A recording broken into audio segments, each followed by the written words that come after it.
बिस्मिल्लाहिर्रहमानिर्रहीम, अस्सलाम वालेकुम। आगाज़ इसी दुआ से अल्लाह ताला अपने हबीब के सदक़े रहमतुल्लिल आलमीन के सदक़े पूरे आलम को इस वबा से निजात दिलाए, जिसके असरात, जिसकी तबाहकारियाँ, जिसकी हलाकत खेज़ी बढ़ती जा रही है। दुनिया भर में इस वक्त सबसे ज़्यादा जो मुतासर मुल्क है वो अमरीका है। सिर्फ अमरीका में इस मर्ज़ से मुतासर अफराद की तादाद अब 8 लाख हो गई है।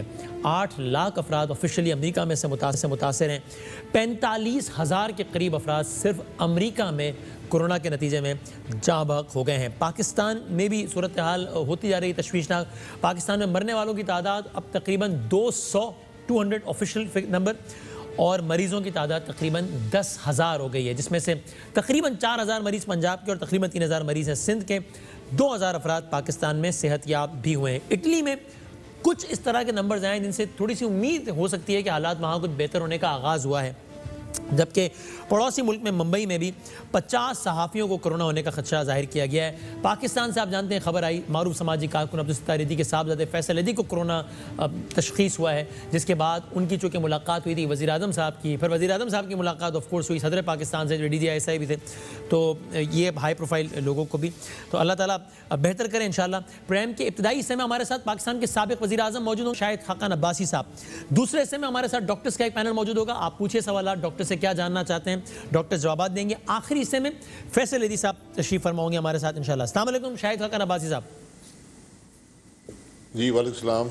अब बहुत शुक्रिया शाहिद साहब वक्त देने का। और आप तो जाहिर है ऐसा लगता है मुझे कि आप एक बड़े धीमे अंदाज से, एक सख्त बात बड़े धीमे अंदाज से करते हैं और कोशिश आई एम श्योर करते हैं कि कंस्ट्रक्टिव बात हो। तो एक ऐसे मामले में कि जब लोगों की अमवात का मसला है, आई एम श्योर कि आपकी ओपिनियन ये होगी और होनी चाहिए कि सियासत ना की जाए। अब सर क्या ये सियासत ही नहीं है कि एक तरफ आप गवर्नमेंट को इस बात पे क्रिटिसाइज कर रहे हैं कि भाई लॉकडाउन में रिलैक्सेशन क्यों किया आपने, इज्तिमात होंगे इससे तो और नतीजे में कोरोना फैलेगा, लेकिन उसी सांस में आप पार्लियामेंट के इजलास बुलाने की तायीद करते हैं कि नहीं पार्लियामेंट को लॉकडाउन ना किया जाए, पार्लियामेंट का इजलास होना चाहिए। वो भी एक इज्तिमाई है ना, जदीद ज़राए तकनीक से उसका भी कोई मुतबादिल निकाला जा सकता है ना। देखिए, जहाँ तक लॉकडाउन की बात है, कोरोना वायरस का मुकाबला सिर्फ लॉकडाउन से किया जा सकता है। और ये पूरी दुनिया का तजर्बा है कि जितना लॉकडाउन सख्त होगा जितनी जल्दी आप इस पे काबू पा लेंगे। ठीक है, जहाँ पे आज हम हैं, तकरीबन आज से 5 हफ्ते पहले अमेरिका इसी सूरत हाल पे था। 10-15 हज़ार उनके इन्फेक्टेड लोग थे और चंद 100 अमवात हुई थी। तो पाकिस्तान में अभी ये बढ़ने की ट्रैजेक्टरी पे है, ये बढ़ रहा है पाकिस्तान में।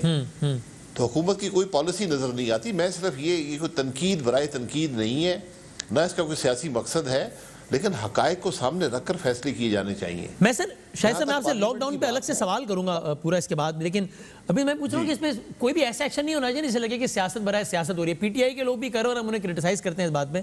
मैं पार्लियामेंट के हवाले से मैंने सवाल इसीलिए किया कि मुझे लगा कि ये भी एक सियासत बराए सियासत ही है कि नहीं जनाब लॉकडाउन होना चाहिए लेकिन पार्लियामेंट का इजलास भी होना चाहिए।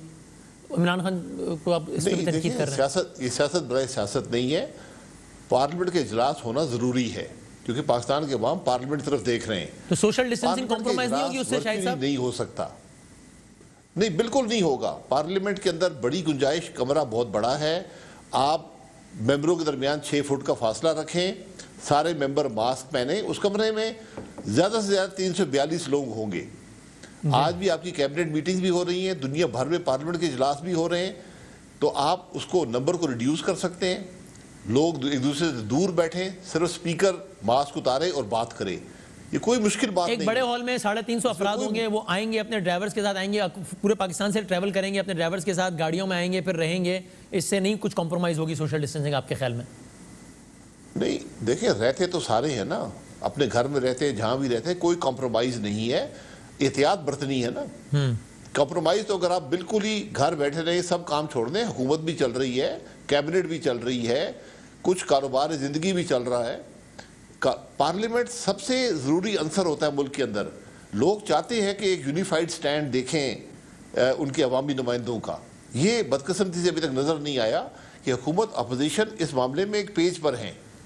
पार्लियामेंट के इजलास तो शायद साहब अगर इन्हीं स्ट्रिक्ट एसओपीज को फॉलो करते हुए आप एक नुमाइंदा इजलास बुला लें, आप 40 लोग बिठा लें, आप लीडरशिप बिठा लें, 40 लोगों की बिठा लें, इस इशू को डिबेट कर लें, इस पर एक इत्तेफाक कर लें कि मुल्क की पॉलिसी क्या होगी, हुकूमत बयान करेगी स्ट्रेटजी क्या है, उसके बारे में मुस्बत राय अपोजिशन दे देगी, उससे कुछ हुकूमत को हासिल हो जाएगा, पाकिस्तान के अवाम को तकवीत मिलेगी कि हमारे नुमाइंदे मुतफिक हैं। कितनी बात है। नहीं, ये तो ठीक है, हमने भी, मेरी अपनी भी राय है कि इमरान खान साहब को इस पे इस तरह के एक्शन लेने चाहिए जिससे लगे कि यूनिफाइड हैं। और उनको वो एक तकरीर में कहते हैं कि इस पर सियासत नहीं होनी चाहिए, लेकिन उसी तकरीर में उसी सांस में कहते हैं कि कुछ लोग चाहते हैं कि कोरोना से लोग मरें। इस मौके पर वज़ीर-ए-आज़म पाकिस्तान को किसी की नीयत पर इस तरह शक नहीं करना चाहिए, वरना फिर इससे इख्तिलाफात ही बढ़ेंगे। तो ये तो बात है अपनी जगह। अब लेकिन ये बताइए, आपने भी कहा कि जनाब लॉकडाउन होना चाहिए। आप देख रहे हैं ना शाहिद अब्बासी साहब कि दुनिया के जो तरक्की याफ्ता ममालिक भी हैं वो भी अब कुछ ना कुछ खोलने पर मजबूर है, क्योंकि इकोनॉमी हद से ज़्यादा हिट नहीं बर्दाश्त कर सकती। पाकिस्तान के हालात तो फिर आपके सामने है। तो लॉकडाउन सजेस्ट करना तो बहुत आसान है, लॉकडाउन इंप्लीमेंट कराना है उतना आसान? यहाँ तो जो आदमी रोज़ाना सुबह कमाता है और रात को खाता है वो क्या करेगा? और ऐसे लोगों की तादाद लाखों में, मिलियंस में। देखिए, ये एक बहुत मुश्किल फैसला होता है कि या आप लोगों को एक्सपोज कर दें इस कोरोना वायरस से, एक मौलिक बीमारी से, या आप उनको वक्ती तकलीफ वो बर्दाश्त कर लें। आप ये देख लें कि जिस मुल्क ने भी लॉकडाउन में देर की या ठीक तरह इम्प्लीमेंट नहीं किया वो मुश्किल में है। जिसमें अमेरिका भी शामिल है, जिसमें यूके भी शामिल है, स्पेन भी है और इटली भी है। ये चारों ममालिक वो थे जिन्होंने लॉकडाउन वक्त पे नहीं किया। हमारा तो बावजूद प्राइम मिनिस्टर के कहने के, उनके ऐलान करने की मैं लॉकडाउन नहीं करूँगा, मुल्क पे लॉकडाउन हो गया। ये हमारी खुशकिस्मती है। अब ये देखना है कि उसको कब तक मेंटेन करना है और कितना मेंटेन करना है, क्योंकि कारोबार ज़िंदगी तो नहीं चल रहा ना। अगर आप लोगों की मईशत की बात करते हैं तो हमारी आधी से ज़्यादा एम्प्लॉयमेंट जो है वो तो सर्विस इंडस्ट्री में है। सर्विस इंडस्ट्री सारी की सारी बंद है। अगर आप मैन्युफैक्चरिंग करेंगे उसकी सप्लाई चेन्स कहाँ पर हैं, ख़रीदार कहाँ पर हैं, ये बड़ी खाम ख्याली है। आज हुकूमत का काम है कि सबसे पहले अवाम को महफूज रखे इस बीमारी से। लॉकडाउन के ज़रिए ही महफूज रह सकते हैं। उस लॉकडाउन की नोयत क्या होगी इसका तयन हुकूमत ने करना है। तो सर यही तो किया है ना गवर्नमेंट ने, कहा है कि जनाब 14 दिन का एक्सटेंशन है लॉकडाउन में, लेकिन इसकी नोयत क्या होगी वो बता दिया कि जनाब ये सेक्टर खोल रहे हैं, ये सेक्टर खोल रहे हैं, इस सेक्टर में अल्टरनेटिव डेज काम हो। ये एग्जैक्टली यही नहीं किया क्या हुकूमत ने? देखें, यही तो असल बात है ना कि आप लॉकडाउन की नोयत बहुत ज़्यादा होती है। कर्फ्यू से लेकर एक आसान नोयत का लॉकडाउन जो हमारे मुल्क में है ये रहता है। लेकिन आपने भी खुद कहा ना कि पाकिस्तान की मईशत का इन्हिसार सर्विस इंडस्ट्री पर है, वो तो बंद है। तो है ना बंद, इसका मतलब एक सप्ताह का लॉकडाउन तो है ना। देखिए, वो तो लोगों ने खुद लॉकडाउन कर दिया ना, गवर्नमेंट ने करवाया हुआ है। लोग तो चाहते हैं खुल जाए सब। आप देखें, आप छोटे शहरों में जाएंगे कोई लॉकडाउन नहीं है जी हाँ। वहाँ जो खुद लोग इम्प्लीमेंट कर रहे हैं वो है। गांव के अंदर कोई लॉकडाउन नहीं है, जो लोग खुद इम्प्लीमेंट कर रहे हैं वो है। हुकूमत की तरफ से कोई पॉलिसी नहीं है। आप हमारे हमसाये मुल्क में देख लें, उन्होंने एक फैसला कर दिया कि लॉकडाउन है। यहाँ पर आज तो कोई फैसला नहीं हुआ। सूबाई हुकूमतें खुद ही कर रही हैं, शहर खुद ही कर रहे हैं, इंतज़ामिया खुद ही कर रही है जो उनके ज़हन में आता है। तो अब ज़रूरत इस बात, अब फिर आपने अगर ईज़ करना है यानी कमी करनी है लॉकडाउन में, तो उसका वक्त होता है जब आपका इन्फेक्शन रेट स्टेबलाइज कर जाए या कम होना शुरू हो जाए, फिर आप ईज ऑफ करते हैं। तो सर आप हमें खुद बताते रहे हैं कि आपके ख्याल में पाकिस्तान की मईशत इस वक्त कितनी तबाह हाल है, वो क्यों है, क्या है? इसको भी छोड़ देते हैं 2 लम्हे के लिए, कोरोना का वक्त है, वो डिस्कस करने का टाइम नहीं है। वो कहते हैं आप लोग की वजह से, आप कहते हैं लोग की वजह से, लेकिन दोनों का इस बात पर इत्तेफाक है कि मईशत कितनी तबाह हाल है। ये तबाह हाल मईशत एक बड़ा लॉकडाउन सस्टेन कर सकती है अब्बासी साहब? देखें, कोई मईशत भी नहीं कर सकती, लेकिन क्या आप लोगों को बीमारी से एक्सपोज करके मिलियंस में इन्फेक्शन अफोर्ड कर सकते हैं? ये आसान फैसले नहीं है, इसलिए इत्तेफाक होना ज़रूरी है। अपोजिशन, हुकूमत एक पेज पर हो, हुकूमत आके अपनी पॉलिसी बताए कि पॉलिसी है क्या। क्या हुकूमत समझती है कि हमें अवाम को एक्सपोज करना चाहिए बीमारी को? अच्छा, और आगे बढ़ते हैं। बड़े मुश्किल फैसले, आसान फैसले नहीं है। आप यही फैसला आपने करना है। आपने देखें, आप जो दुनिया में एक्सपीरियंस है उसको डिफाई नहीं कर सकते, उसके खिलाफ नहीं जा सकते। एक्सपीरियंस यही है कि लॉकडाउन रखें जब तक आपका इन्फेक्शन रेट स्टेबलाइज ना कर जाए या कम होना शुरू हो जाए, फिर आप ईज ऑफ करें। हम तो एक राइजिंग इन्फेक्शन रेट में, जहाँ रोज़ बरोज़, और प्राइम मिनिस्टर खुद कह रहे हैं कि सबसे ज्यादा अमवात जो है वो मई के दूसरे और तीसरे हफ्ते में होंगी, यानी इन्फेक्शन रेट बढ़ता जाएगा।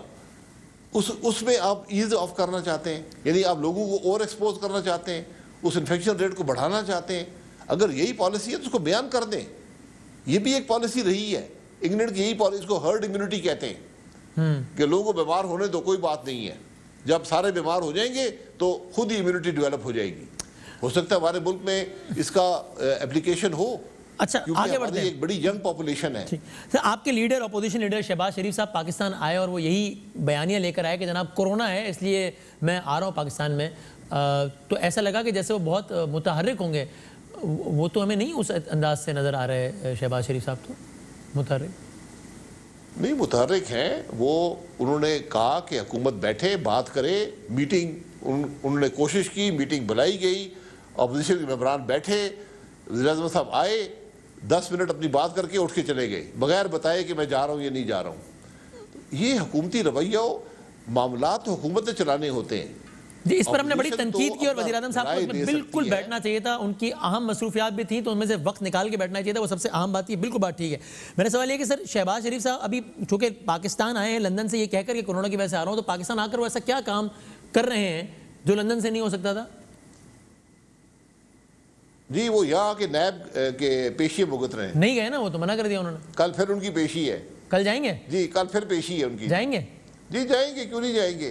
कल जा रहे हैं। मैं उनको बताया था नैब को कि मैं जो इन्फॉर्मेशन आपने मांगी है आपको दे चुका हूँ।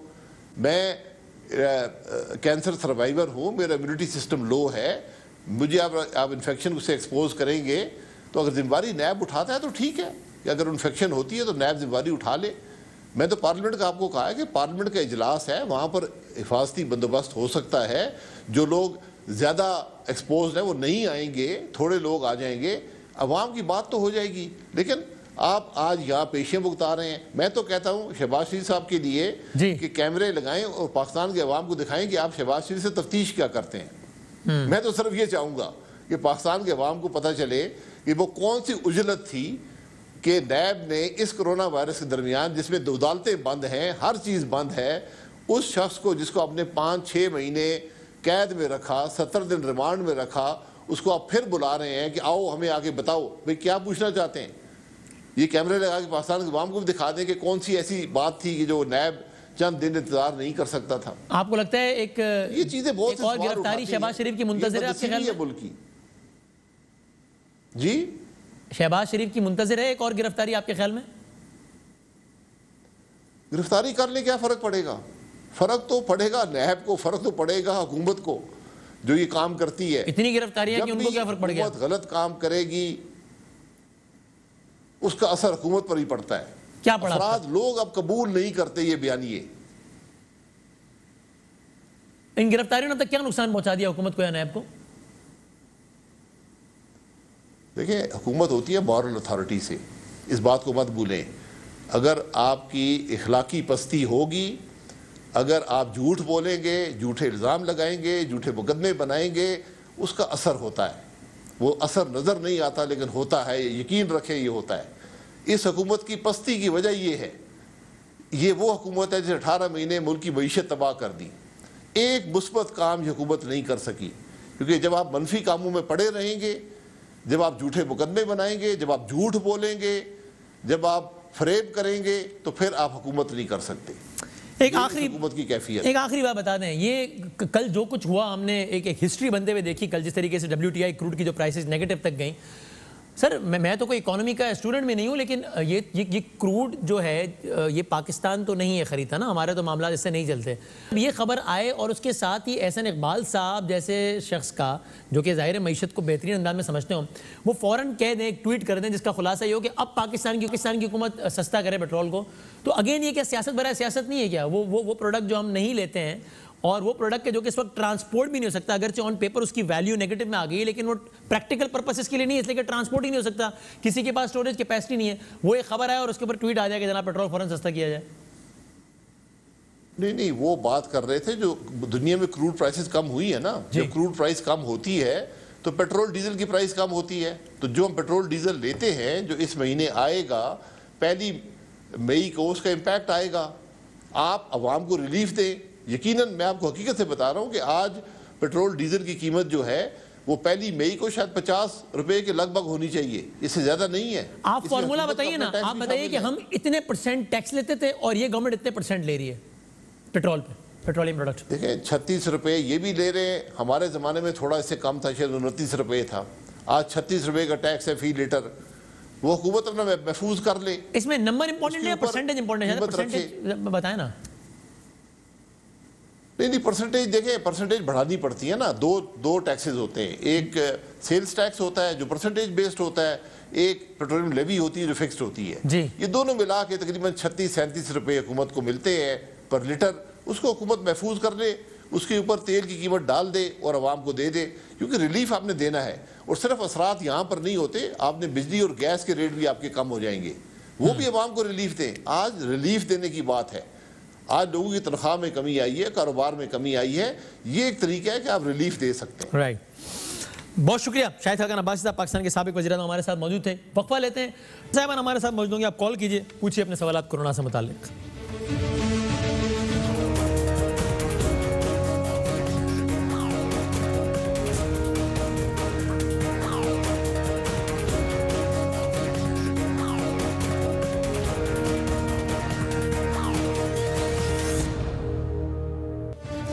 खुश आमदीद कहते हैं आपको एक बार फिर। पैनलिस्ट ऑफ डॉक्टर हमारे साथ मौजूद है, डॉक्टर राना जवाद असगर साहब हैं, हेल्थ एक्सपर्ट हैं इन्फेक्शियस डिजीजेस के, और हमारे साथ डॉक्टर शुमाइल दाऊद साहब मौजूद हैं जो कि हेल्थ केयर एडमिनिस्ट्रेटर हैं। नंबर हमारा आपकी स्क्रीन पर भी आ रहा है, 0213 कराची का कोड नंबर है, 32554966 0213-3255-4966। आप कॉल कीजिए, प्लीज़ कोशिश कीजिएगा सवाल शॉर्ट रखें, प्रिसाइज रखें, सवाल सिर्फ मौजूद से मुताल्लिक ही हो ताकि ज़्यादा से ज़्यादा लोगों को ले सकें। और प्लीज़ अपने टेलीफोन सेट्स म्यूट कर दें, वरना हम इस पर टाइम वेस्ट नहीं करना चाहते कि जनाब हम कॉलर्स को लाइव इंस्ट्रक्शंस दे रहे हो, तो प्लीज़ का ख्याल रखिएगा। डेरा गाजी खान से खोसा साहब मौजूद है। अस्सलाम वालेकुम रसीम भाई, क्या हाल है? ठीक है सर, अल्हम्दुलिल्लाह ठीक ठाक। सवाल कीजिएगा सर। सर, अगर सपोज मुझे मतलब है कोई कोरोना का टेस्ट पॉजिटिव आ जाता है, मैं अपने आप को घर में क्वारंटाइन कर लेता हूँ, ठीक, तो रिस्क को मिटिगेट करने के लिए मुझे डॉक्टर साहब कौन सी मेडिसिन सजेस्ट करते हैं, या कोई देसी टोटका या ऐसी कौन सी? बिल्कुल ठीक। जिससे डॉक्टर राना साहब, एक शख्स है कोरोना पॉजिटिव आ गया, क्वारंटीन भी उसने कर लिया, अब इससे निकलने के लिए क्या देसी टोटके या दवाएं? जी हाँ, बहुत शुक्रिया वादामी साहब लेने का कॉल। Sir thank you. देखिए, अगर वो पॉजिटिव आ भी गया है उनका और उनमें अलामात कोई नहीं है जी जी, तो फिर उनको कोई ज़रूरत नहीं है किसी अद्वियात की। अच्छा, जब तक कोई ख़ास अलामात उनके अंदर ना आए। एक जिसे कहते हैं हेल्दी डाइट रखें अपनी, जो सेहतमंद चीज़ें हैं, फल हैं, फ्रूट हैं, और जो भी अच्छी ग़ज़ा है वो खाएं। अपने बर्तन अलहदा रखें बाकी घर वालों से, ठीक है, घर वालों से इंटरेक्शन ना करें। तो वहाँ पे घर वालों को मिटिगेशन इनके लिए ज़रूरी है कि उनको ये खतरा उनकी तरफ ये मकबूल ना हो। इसमें डॉक्टर साहब, क्योंकि एक सूरत हाल से मैं भी गुजरा था, जब कुछ डाउट हुआ था मुझे, जब हमारे एक मेहमान जिनसे हम मिले थे उनको पॉजिटिव आया था, तो तो ये बताइएगा कि उसमें आप घर वालों से कांटेक्ट तो नहीं कर रहे घर वाले, लेकिन आपको जो खाना दे रहे हैं वो आपने बर्तन लेके, तो अब ये हम ज़्यादा ही फिर पैरानॉइड हो जाते हैं ना कि यार पता नहीं क्या मसला है। अब उस बर्तन में खाना खा लिया, अब वो बर्तन वापस जाना है ना किचन में, चूँकि बर्तन धुलने हैं, तो क्या करें? क्योंकि ये होता है कि हम तो क्वारंटीन है लेकिन वो बर्तन हमने इस्तेमाल किए हैं, अब वापस कैसे दें घर वालों को बर्तन? जो एडवाइस कर रहे हैं लोग वो ये कह रहे हैं कि बर्तन खुद धो लें आप, अगर आपके पास बाथरूम साथ है तो अपने बर्तन अलग रखिए। और वैसे याद रखिए कि ये सर्फेसिस से ट्रांसफर करता है। आपने टच किया इस टेबल को, हाँ, और आपका हाथ पे वायरस था, फिर मैंने उस पे टेबल पे किया, तो इसी तरह किसी ऐसी चीज पे भी जिस पे टच हो चुका है और अगर आपका पॉजिटिव है, देन ये कंफर्म्ड है। सही है। और डॉक्टर साहब, इसकी एज के बारे में हमें कुछ पता है कि किसी को अल्लाह ना करे वायरस है, उसने टेबल पे हाथ लगाया, अब इस टेबल ये टेबल जो है ये वायरस ज़्यादा हो गया, अब ये वायरस इसमें कितना अर्सा जिंदा रहेगा तावक्त है कि इसको, यानी कितने अर्से तक इम्कान मौजूद है कि अगर कोई और हाथ लगा लेगा तो उसको भी ट्रांसफर हो जाएगा? देखिए, ये जो अभी रिसेंट आया है NIH अमेरिका का एक एक्सपेरिमेंट आया, उसमें तो काफी लंबा अरसे के लिए अच्छा इसका जेनेटिक मटेरियल मिला है। अच्छा, अब उसके लिए हल है हमारे पास। अगर आप ऑफिस के अंदर हैं तो आपकी जो कॉमन यूज सर्विसेज हैं इनको आप दिन में 5-6 दफा साफ कर लें। और साफ किस तरह करें एग्जैक्टली? जी हाँ, घर आपको कोई भी डिसइंफेक्टेंट है घर में, सिंपल स्पिरिट जिसे हम कहते हैं 75% अल्कोहल वाला, वो यूज कर लें। घर में ब्लीच होती है, वो यूज कर लें, लगा के 4-5 मिनट तक रहने दें, उसके बाद गीले कपड़े से उसको साफ कर लें। यानी सर डिसइंफेक्टेंट ले लें, ब्लीच और पानी मिलाकर, ये सही समझाऊं मैं, स्प्रे कर लें? नहीं, अलग-अलग भी कर सकते, आप अलग-अलग कर सकते हैं। यानी सिर्फ स्प्रे कर लें, सिर्फ ब्लीच स्प्रे कर लें, काफी है? बिल्कुल काफी, राइट, ठीक है सर। मेरे साथ एक और कॉलर भी है, डॉक्टर शमाइल साहब, लेकिन मुझे पहले ये बता दें, ये जो बात है ना बड़ी खतरनाक है जनाब, किसी को कोरोना हो और अलामात ना हो, इसका कितना इम्कान है? यानी रफली स्पीकिंग अगर मुल्क में, पूरी दुनिया में 100 लोगों को कोरोना है, तो उनमें से कितने लोग होंगे कि जिनको उसकी अलामात भी नहीं होंगी? क्योंकि ये सबसे ज़्यादा खतरनाक है ना, आपके सामने एक बंदा हो, उसको अलामात हो तो आप उससे मोहतात रहते हैं, आपको अलामात हो आप मोहतात रहते हैं, लेकिन आपको पता है अलामात ना हो और कोरोना हो, इसका कितना फीसद इम्कान होता है सर? बिल्कुल सिंह भाई, इसमें बात यह है कि अभी तक जो सामने आई है रिजल्ट, उसके अंदर 30% एवरेज कहते हैं, लेकिन कुछ जगहों पे जिस तरह अमेरिका में डॉक्टर फौची जो हैं उन्होंने कहा जी कि 25% से 50% तक की भी बात की, लेकिन एवरेज 30% कंसिडर किया जाता है कि एसिम्प्टोमेटिक्स हैं, जिनकी अगर टेस्ट किए जाएं तो पॉजिटिव आएंगे, लेकिन उनकी कोई इलामात नहीं होंगी। इसी वजह से ये आइसोलेशन जो है, ये इसके साथ साथ जो अहम चीज है वो टेस्टिंग है, क्योंकि टेस्ट के जरिए ही पता चलेगा कि कौन सा शख्स है जिसकी कोई इलामात नहीं है, तो इसका और कोई तरीका नहीं बचाओ। 25 to 50% लोग ऐसे भी हो सकते हैं। ओके, आसिफ साहब हमारे साथ गालिबन लाइन में। अस्सलाम वालेकुम तारिक भाई। अस्सलाम वालेकुम। वालेकुम सलाम रहमतुल्लाहि व बरकातहू। जनाब अली सवाल कीजिएगा। पहले तो आने वाले रमजान आपको मुबारक, प्रोग्राम आपका बहुत अच्छा है। डॉक्टर साहब से ये पूछ रहे हैं कि जो हकीकत है वो लोगों को क्यों नहीं दिखाई जा रही? मसलन क्या? जैसे आप हैं, आपका प्रोग्राम है, आपके साथ आदमी आ रहे हैं जा रहे हैं, जो भी मामला होता है, तो वो ताकि लोगों को पता लगे कि यार ये फलां जगह पे जो है ना आदमी बीमार है, उसको ये आगे लोगों को पता लग जाए कि यार ये मामला इसके साथ है या नहीं है। ठीक है, ये सवाल ज्यादा सजेशन है। ठीक है, अब मीडिया भी, हम भी ने बड़ी कैच 22 सिचुएशन में बहुत ज्यादा बताते हैं, लोग कहते हैं यार डरा रहे हैं, यार आप लोग क्या कर रहे हैं भाई, कहते हैं हाथ हल्के, कहते हैं कुछ मसला नहीं है, तो लोग कहते हैं भाई आप बताएं, डराएं, वरना लोग बद एहतियाती करना, तो बड़ी एक कुछ मुश्किल सी सूरत हाल है।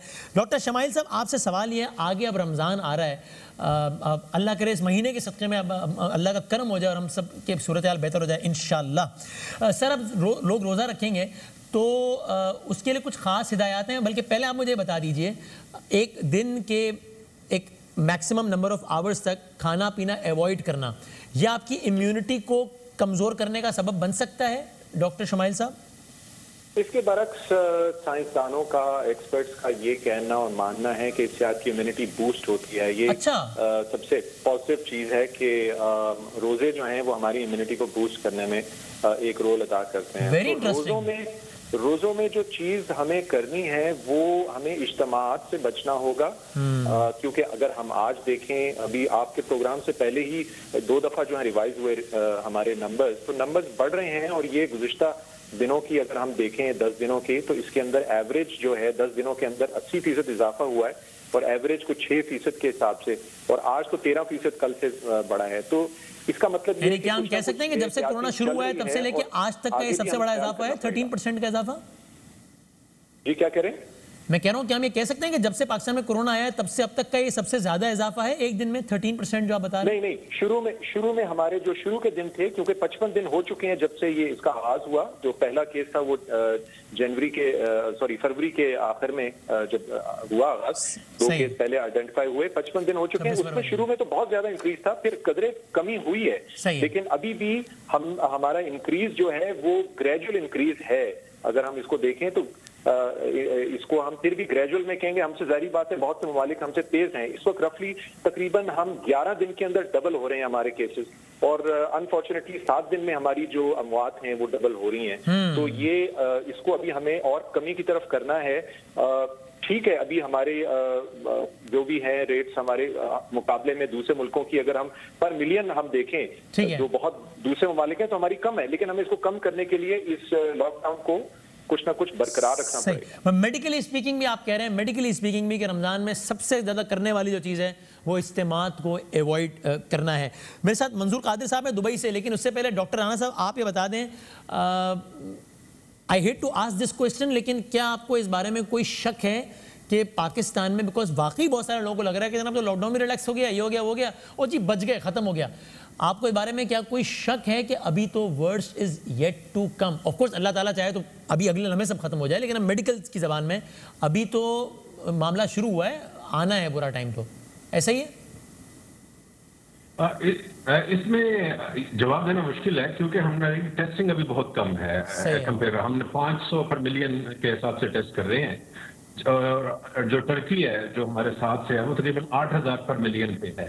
तो जब तक आप टेस्ट ज्यादा ना करें हम ये नहीं बता सकते कि ये ट्रैजेक्टरी ऊपर जा रही है, दरमियान में है या कम हो रही है। इवन मैं ये भी नहीं कह सकता, वो के कल 800 केसेस आए हैं जी, तो लेकिन मैं ये नहीं कह सकता ये ट्रैजेक्टरी ऊपर जा रही है क्योंकि हमें नहीं पता कि total scale of the problem क्या है। अगर हमने अपनी टेस्टिंग बढ़ाई तो फिर हमें पता लगेगा। लेकिन इसका दूसरा पहलू ये है कि जिन मुल्कों में आउटब्रेक्स आई हैं वो नॉर्मली 2 से 3 महीने के अंदर वो अपने पीक पे पहुंची है, तो हम अपने दूसरे महीने को खत्म कर रहे हैं और तीसरे महीने में जा रहे हैं। सही। तो पीक का मतलब है कि मैक्सिमम नंबर्स तक वो टच उन्होंने किया है, तो इस वजह से जो अगले 2-3 हफ्ते हैं बड़े, हम दुआ करें अगले 15-20 दिन अच्छे निकल जाएंगे इंशाल्लाह, तो अब सूरत थोड़ी इत्मीनान हो चुकी है इंशाल्लाह इंशाल्लाह। मंजूर कादिर भाई हैं दुबई से। मंजूर भाई सवाल कीजिएगा। अस्सलाम वालेकुम। वालेकुम अस्सलाम जनाब, तबीयत ठीक है? अल्हम्दुलिल्लाह ठीक ठाक। मंजूर भाई हुक्म सवाल। अच्छा जी, सारी दुनिया में ये बीमारी फैल चुकी है, तो मेरा जो क्वेश्चन है डॉक्टर साहब से जी वो इस सिलसिले में है कि ये जो टेस्टिंग हो रही है पाकिस्तान में और हर जगह भी है जी, जो टेस्टिंग हो रही है क्या ये क्वालिफाइड लोग करते हैं कि ठीक है? कुछ शिकायत है इसके ऊपर? और दूसरा सवाल बताएं। जो प्राइवेट जी, मैं टेस्टिंग के बारे में पूछना चाहता हूं कि जो टेस्टिंग हो रही है हमारे मुल्क में पाकिस्तान में वो क्वालिफाइड लोग करते हैं? कोई अच्छा मतलब क्वालिफाइड पॉइंट? ठीक है आगे डॉक्टर शमाइल साहब, क्या इसको टेस्ट करने वाले को भी खास क्वालिफिकेशन होना जरूरी है या बड़ा बेसिक सही है? तो हमारे जो पहली बात तो ये वसीम के ये जो टेस्टिंग है ये आम लेबोरेटरी में नहीं हो रही, क्योंकि अभी तक पाकिस्तान में बिल अमूम जो है या ज्यादा जो है वो पीसीआर हो रही है। हाईली स्पेशलाइज्ड लैब्स होती हैं और इसके टेक्निकल लोग भी जो है स्पेशलाइज्ड होते हैं। फिर ये खास ख्याल रखा जाता है कि इन्फेक्शन से वो बचें, वो खास तरह का तरीके से सूट पहनते हैं, एसओपीज को फॉलो करते हैं, फिर जाके वो टेस्ट लेते हैं, स्वाब लेते हैं।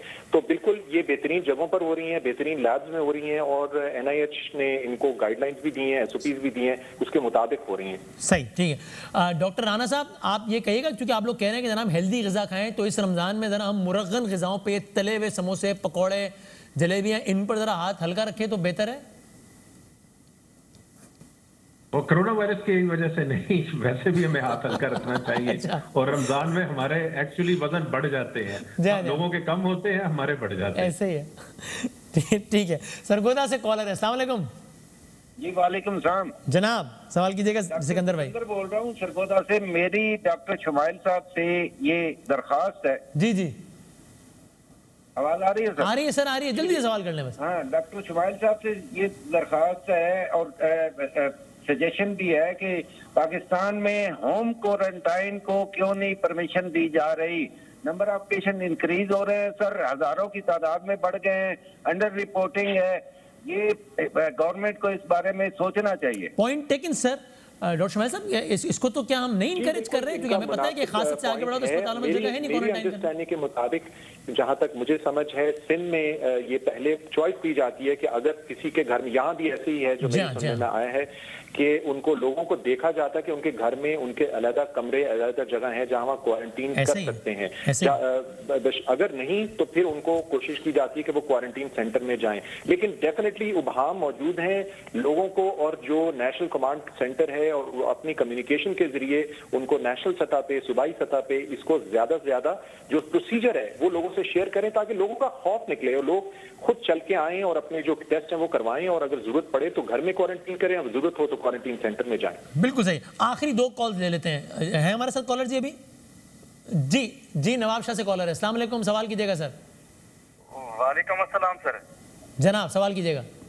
सर ये कि कोरोना के बारे में सवाल है कि वज़ीर आज़म पाकिस्तान इमरान खान ने फैसल इजी साहब से जो मुलाकात की है तो उसको पता था कोरोना था, तो वो पैसे अपने अकाउंट में डाल देता, उसको मुलाकात करना जरूरत नहीं थी। बहुत शुक्रिया होगा।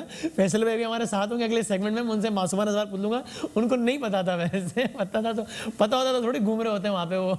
और इसका जवाब डॉक्टर राना जवाब साहब कैसे दे सकते हैं? आखिरी कॉल ले लेते हैं जी। बताएं जी, कॉलर है हमारे साथ? अच्छा चले। अच्छा अब सर ये बता दें डॉक्टर राना जवाद साहब, जो बड़े बड़े काम करने के आपने खानों के हवाले से बता दिया, फल सब्जी, बाकी मुझे करेक्ट कीजिएगा, जो मैंने बहुत सारे दिनों में डॉक्टर से बात की, वो कहते हैं जनाब कलौंजी, शहद, कोरोना के तनाजुर में कह रहा हूँ, कलौंजी, शहद, गर्म पानी पीना और स्टीम, ये 4 चीजें हैं करने की आपके भी ख्याल में सर? देखिए वो मैं शुरू से कहता हूँ, शहद में अल्लाह ताला ने शिफा रखी हुई है, कलवंजी के में भी अच्छे है। कोरोना वायरस के साथ उनका ताल्लुक कोई साबित नहीं हुआ, तो आप इनका इम्यूनिटी से ताल्लुक है, क्योंकि जाहिर है जिस चीज का भी इम्यूनिटी से ताल्लुक है उसका कोरोना से है ताल्लुक।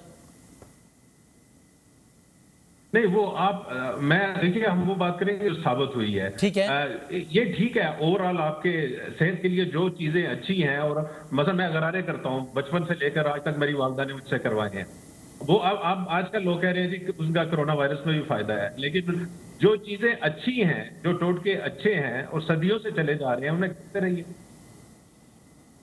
ठीक है, पॉइंट टेकन, समझ आ गया। डॉक्टर शमाइल साहब आपको आवाज आ रही है मेरी? एक आखिरी आप इसमें भी वो कर दीजिए, क्योंकि मुझे कुछ डॉक्टर्स ने भी ये बताया कि जनाब ये जो सारी चीजें बताई उन्होंने उसके मेडिकल रीजन बताया कि ये कोरोना के तनाजुर में भी चीजें बेहतर हैं। आपका क्या ओपिनियन है डॉक्टर शमाइल साहब? वसीम, मैं इसमें ऐड करूंगा कि देखें इसमें कोई हर्ज नहीं है। पहली बात ये कि पहले मैं इसका आगाज करूंगा कि इस वक्त हाइड्रोक्सीक्लोरोक्विन जो है दुनिया उस पर ट्रायल्स कर रही है, और कहीं पे वो फेल हो रही हैं और हम पाकिस्तान में कर रहे हैं, कहीं पे कामयाब हो रही हैं। तो कोई भी शख्स ये नहीं कह सकता कि वो हत्तुल इम्कान मतलब अगर ये चीज कर रहे हैं इसका फायदा या नुकसान है। सही है। जो चीज आपकी इम्यूनिटी बढ़ाती है, विटामिन सी अगर आप लेते हैं वो इम्यूनिटी बढ़ाती है, विटामिन डी अगर आपके जिस्म में कम है वो बेहतरी करें, वो बेहतरी आपके फायदे में है। जिंक जो है अगर आपकी ग़िज़ा में कम है और आपकी बॉडी में कम है, आप मल्टी विटामिन लेते हैं, ये तमाम चीजें इसके साथ साथ जो आपने बात की कलौंजी की, जिसमें ऑब्वियसली वो इंग्रेडिएंट्स हैं जो इसके फेवर में जाते हैं, तो आई थिंक इसमें कोई हर्ज नहीं है, इसमें ज्यादा फायदे हैं, आपकी इम्यूनिटी को बूस्ट करते हैं। Right, thank you very much sir ji. ठीक है सर, बहुत शुक्रिया, और इंशाल्लाह रमज़ान मुबारक में भी हम वक्फे से ये बातें करते रहेंगे आप लोगों से, ताकि हम लोगों की भी सवालात और उनकी तशफ़ी हो सके। बहुत डॉक्टर्स का ब्रेक लेते हैं, फैसल एदी साहब हमारे साथ मौजूद होंगे, वक्फे के बाद उनसे बात करते हैं।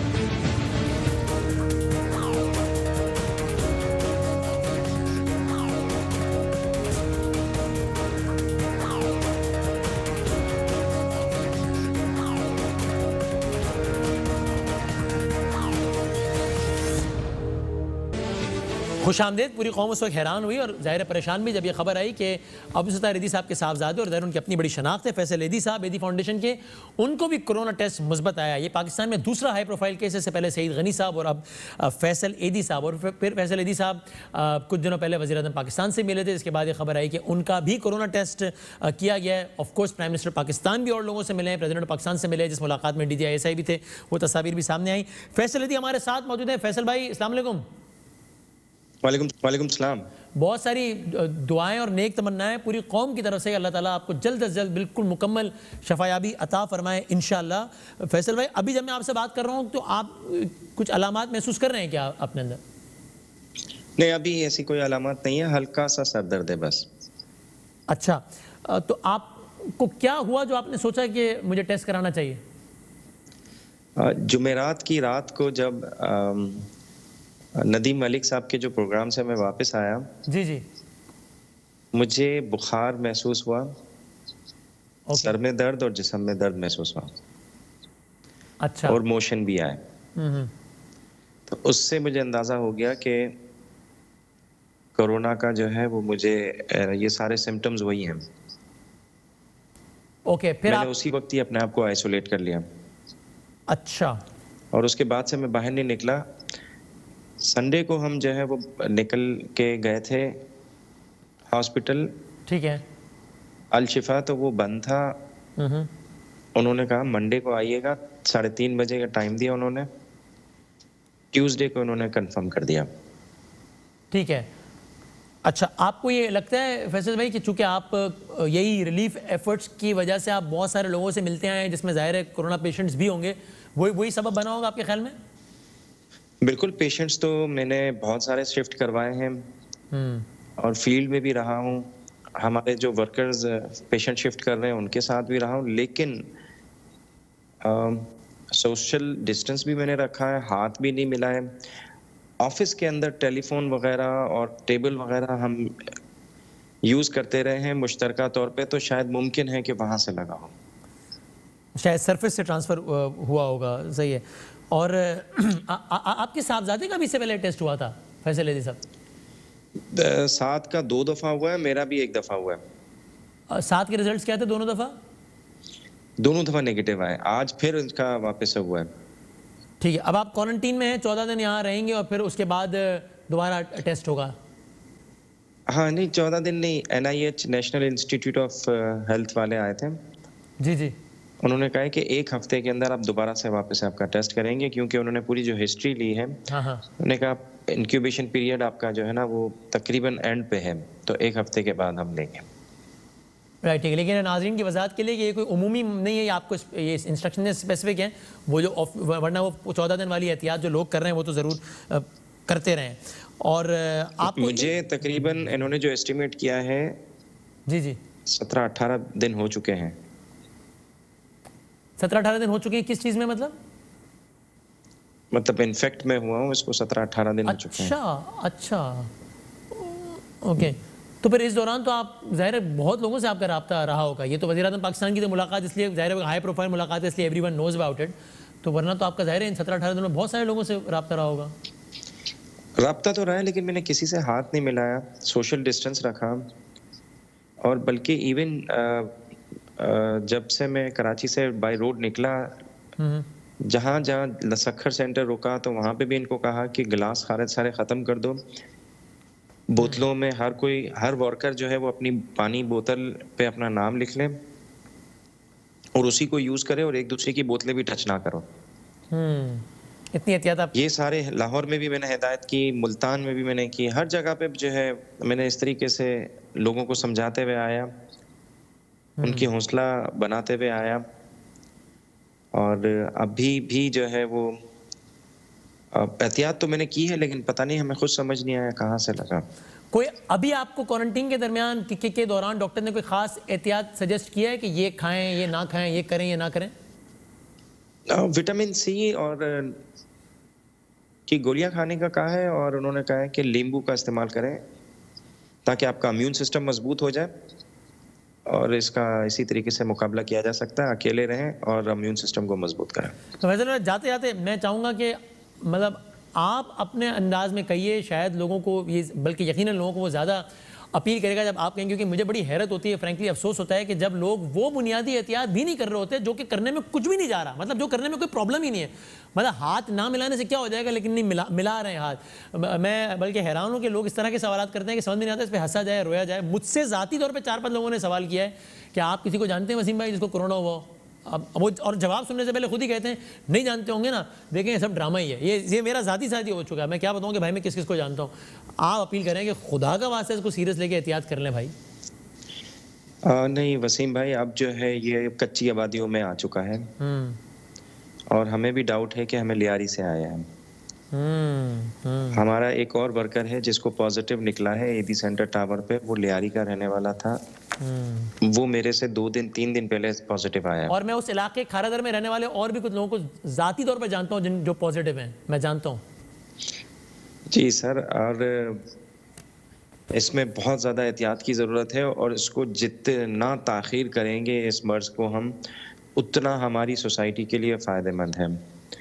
और ख़ासकर मैं मजहबी तबके से दरख्वास्त करूँगा कि लोगों को गुमराह ना करें, और जो तबाही अगर आएगी तो इसके ज़िम्मेदार जो है वो मजहबी तबका होगा। हाँ, मतलब जो SOPs हैं और जो सारी बातें हैं वो इसमें अमल करना बहुत ज़रूरी है। Thank you very much Faisal Ali साहब, और अल्लाह ताला आपको जल्द अज जल्द सेहत कामिला अता फरमा। तमाम तबक़ात से ये है गुजारिश कि जो मैक्सिमम एहतियात हो सकती है वो करें, बल्कि आई एम श्योर आप उलमा कराम से भी पूछिए, अगर आपकी बद एहतियाती की वजह से किसी को कुछ हो जाता है या आपको भी कुछ हो जाता है तो ये शरई एतबार से भी आप इसके ज़िम्मेदार, और आप मतलब अगर मैं बद एहतियाती करता हूँ और इसकी वजह से किसी को कुछ हो जाता है तो ये सिर्फ मेडिकल एतबार से बद एहतियाती नहीं है। मैं आप पूछेगा उलमा से, मेरा ख्याल है मैं गुनाहगार होऊंगा इस बात का कि मैं किसी को नुकसान पहुँचाने का सबब बना, बल्कि अगर अपने आप को भी नुकसान पहुँचाने का सबब बनूँ बद एहतियाती की वजह से तो मैं गुनाहगार हूँ इसका। आप पूछेगा उलमा कराम से इस हवाले से भी।